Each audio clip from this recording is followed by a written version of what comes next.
안녕하십니까. 앵그리 윤선생 부동산입니다. 오늘은 여의도 재건축에 대해서 한번 말씀드리겠습니다. 최근 이제 그 전반적인 부동산 시세에는 강보합 내지 뭐 보합을 기록하고 있지만 재건축은 다릅니다. 재건축 단지는 굉장히 신고가를 기록하는 등 상승 모멘텀이 굉장히 강한 것 같습니다. 그래서 그 중에서도 오늘은 여의도에 대해서 한번 분석을 해드릴 텐데, 여의도의 대표 재건축 아파트가 있습니다. 바로 시범, 광장, 삼부, 대교, 한양 아파트입니다. 그래서 이건 이제 최신 실거래가하고 그다음에 재건축 진행 단계, 또 투자자들이 고려해야 될 핵심 포인트를 오늘 한번 말씀드려 보도록 하겠습니다.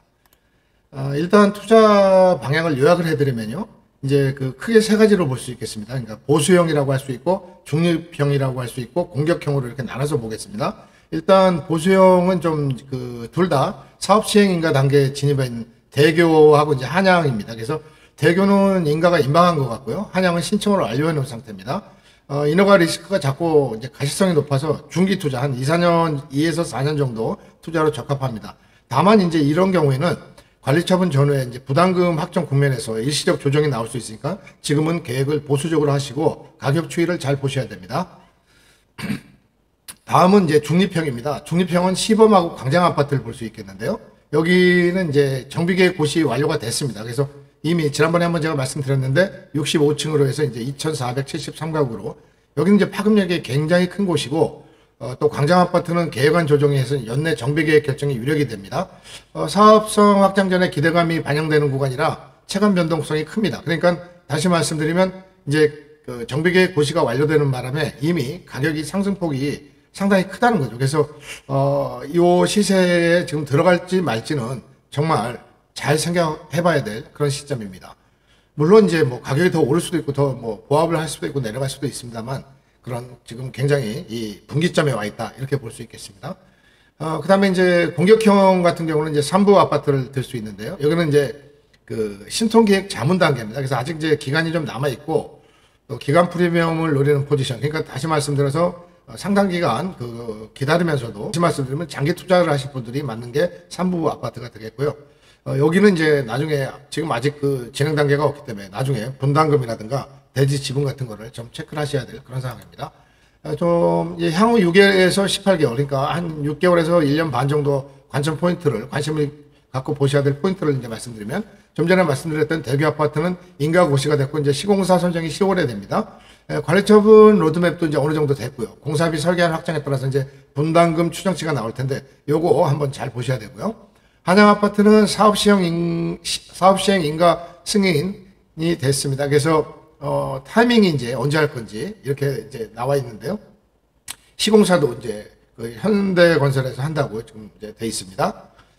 시범 아파트 같은 경우에는 이제 사업 시행인가 제출했고 고시 시점이고 이제 지금 이제 용적률이라든가 뭐 이런 세부 값을 확정할 추이에 있습니다. 그래서 이제 요거는 이제 정비계획 고시가 낮기 때문에 기본 스펙을 이제 찾아보시면 금방 볼 수가 있겠습니다. 광장 아파트 같은 경우는 정비계획 결정이 연내에 될 걸로 보이고요. 이제 그렇게 되면 뭐 몇 층에 몇 가구로 하겠다 뭐 이런 게 나올 겁니다. 그리고 광장 아파트는 크기 때문에 이걸 이제 분리해서 할 건지 아니면 통합해서 할 건지 옆에 아파트와 같이 할 건지 이런 부분은 아직 미정입니다. 그 다음에 이제 아직 이제 정비계획 수립 전이긴 한데 이게 이제 신통기획으로 하겠다는 건데 이제 요거는 좀 시간을 가지고 3부 아파트는 보셔야 될 것 같습니다. 그래서 이제 각 지역별로 진행 상황에 따라서 이제 타이밍하고 전략을 좀 잘 조절하셔야 될 것 같고요.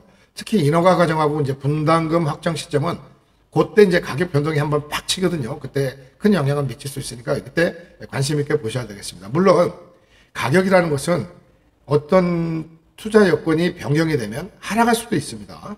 잠시 그 시점을 노릴 것인지 아니면 현재에서 들어갈 것인지 아니면 미래를 바라보면서 좀 더 기다리실 건지 이런 것들은 투자자의 어떤 선택의 몫이라고 할 수 있겠습니다. 다만 이제 그 재건축이 요새 이제 최고 강세이기 때문에 그 대신에 이제 거래 양은 많지 않습니다. 왜냐하면 이제 가격대가 너무 세기 때문에 이제 보유자도 또 망설이고 있고 또 매수하려는 사람들도 이제 지금 그렇게 뭐 적극적으로 뛰어들지는 않기 때문에 약간 애매한 포지션입니다. 그렇지만 그 중에 하나씩 거래가 되는 게 이제 신고가를 계속 유지하고 있다는 게 이제 관점이 되겠습니다. 그렇지만 이제 리스크도 있어요.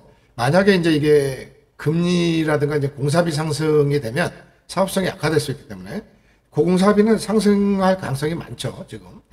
어쨌든 사업성을 한번 봐야 되고, 그다음에 이제 분담금도 또 문제가 될 수 있습니다. 분담금이 뭐 어떤 경우에는 뭐 이게 천차만별이에요. 어떤 경우에는 뭐 공시가격 기준으로 뭐 한 20% 30%가 분담금이 나오는 경우도 있고, 또 뭐 한 10% 미만으로 나오는 경우도 있기 때문에 이것도 잘 체크해 보셔야 되고, 지금 이제 아까 제가 말씀드린 그 인허가 사항들은 이제 예산까지 포함해서 말씀드렸는데, 사실 인허가 일정이 뭐 여러 가지 심의를 거치면서 지연될 가능성도 있기 때문에 그 부분도 참고하셔야 되겠습니다. 또 이제 일반 분양가라든가 이제 이런 것들이 어떻게 형성되느냐에 따라서 나의 분담금이 달라지기 때문에 이 부분도 체크를 잘 해보셔야 되고, 원가 부분이 있습니다. 이제 나중에 이 정부에서는 이제 원가를 공개하니 많이 뭐 이런 문제가 있거든요. 이 부분도 뉴스를 귀담아 들으셔야 될 부분이 되겠습니다. 그래서 이제 최근 실거래가를 봤는데요. 이 부분은 뭐 관련 정보 플랫폼에서 이제 받은 건데, 사실 조금 실제 거래가격하고는 차이가 있을 수 있으니까 반드시 임장 해석 실거래가는 확인하시기 바랍니다. 제가 말씀드린 건 대략 가격이니까 참고하시라는 말씀이 되겠습니다. 시범 아파트 같은 경우에 79형이 지금 이제 28.7억으로 지난 7월 30일 날 신고가를 했습니다.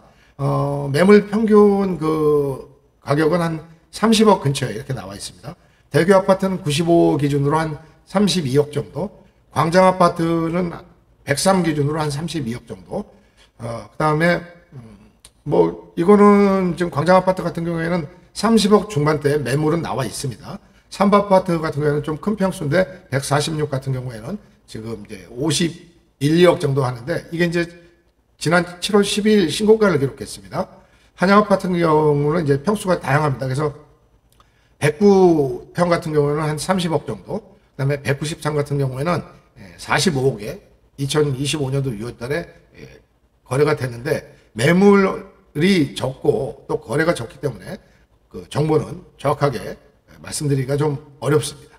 어쨌든 지금 여의도 재건축 단지들이 굉장히 매물이 적은 데다가 이제 거래도 잘 안 되는 데다가 좀 전에 말씀드린 대로 하나씩 나오면 신고가가 이렇게 발생하고 있는 이런 입장이 되겠습니다. 그래서 특히 이제 최근에 시범 아파트하고 이제 삼바 아파트에서 신고가가 경신된 그런 사례가 있습니다. 분담금 좀 전에 말씀드렸는데요. 이 정확한 데이터는 그 단지별로 관리처분 계획 고시가 이제 돼야 확인이 가능합니다. 그래서 이제 일반적으로는 실거래가 비율로 한 20, 30% 수준이지만, 그거보다 이제 분담금이 이제 변동폭이 크기 때문에 이거는 이제 그 좀 전에 말씀드린 관리처분 계획 고시 이후에 정확하게 확인할 수가 있겠습니다. 그래서 뭐 여러 가지 경우가 있습니다. 기존 소유자 프리미엄이라고 해가지고 이제 재건축 이전의 소유자는 그 삭감을 해주는 그 분담금을, 이런 경우도 있고요. 또 총사업비에서 이제 그 건축비하고 부대비용 등 뭐 이런 부담 비율에 따라서 또 달라지는 경우가 있고, 또 이제 일반 분양의 규모, 그러니까 가구 수가 늘어나면 당연히 분담금이 줄어들겠죠. 뭐 이런 현상, 그다음에 또 이제 공시지가 인상 여부에 따라서 분양가 상한제 여부가 결정이 되는데, 이것도 지역하고 제도에 따라서 이제 변동폭이 크기 때문에 참고하셔야 될 부분이 되겠습니다. 어쨌든 이제 종합적으로 말씀드리면요, 실거래가는 지금 이제 굉장히 강세입니다. 또 매물이 적은 데다가 정비사업 모멘텀이 자꾸 나오기 때문에 이제 그런 실거래가가 상승 그 강세를 유지하는 모양을 보이고 있습니다. 그런데 이제 이게 구체적 표본을 제가 말씀드리기가 어려운 게, 거래량이 적기 때문에 실거래가에서 이렇게 판단하기는 상당히 어려운 부분이 있습니다. 그래서 반드시 관련 그 임장 활동 통해서 관련 지역 방문하셔서 부동산 중개업소 몇 군데를 돌아보시면서 거기에서 그 가격을 이렇게 평균치를, 에버리지를 내는 게 가장 정확한 가격이라고 말씀드릴 수 있겠습니다. 좀 전에 말씀드린 그 분담금은 뭐 이건 예측해서 될 일이 아닙니다. 왜냐하면은 그 관리처분 계획 인가가 났을 때 결정이 되는 거라서, 그 전에 미리 뭐 말은 떠도는 말은 많이 있지만 그 부분에 대해서는 여러분들이 한번 그 정보를 취득해서 관심을 어떤 아파트를 정했다면 그 아파트에 대해서 집중적으로 정보를 수집하는 게 필요할 것이라고 생각됩니다. 지금 이제 이 여의도는 굉장히 핵심 지역이고 좋은 지역이지만 이제 진행 단계가 다 아파트별로 다르고 또 위치 특성이 다 다릅니다. 그래서 또 이제 뭐 진행 속도도 또 다르고요. 또 분담금이라든가 뭐 이런 구조, 그다음에 뭐 통합해서 할 건지 별도로 할 건지 뭐 이런 것들이 아직 정확하게 결정되지 않은 상태이기 때문에 여러분들이 이제 또 장기간 보유하실 건지 아니면 단기간에 뭐 치고 나올 건지 뭐 이런 것들의 방향에 따라서 달라지는 것이기 때문에 오늘 제가 말씀드린 내용들을 잘 참고하셔서 투자에 좋은 그 정보가 되셨으면 합니다. 감사합니다.